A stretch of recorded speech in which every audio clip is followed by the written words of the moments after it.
NMC gave these important updates for all those students appearing in the NEET 2024 examination.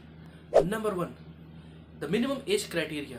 You need to be at least 17 years old till 31st of January 2024 to appear in the examination.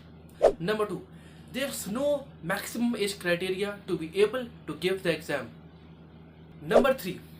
You must have PCB plus English as your course in the 12th with a minimum percentage of 50% for the general candidates and 40% for all the other category candidates.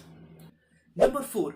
Now there isn't going to be any separate counselling as it used to happen before, like All India Counselling or State Counselling. Now from next year onwards, there will be a common counselling on 100% seats of the medical seats that will be conducted by NMC.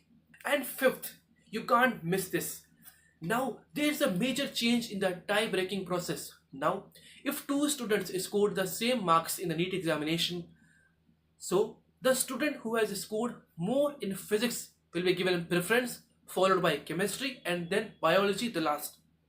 It's quite surprising because previously it used to be biology at the first place. So these were all the important updates given by the NMC in its recent draft for all those students going to appear for the NEET 2024 examination.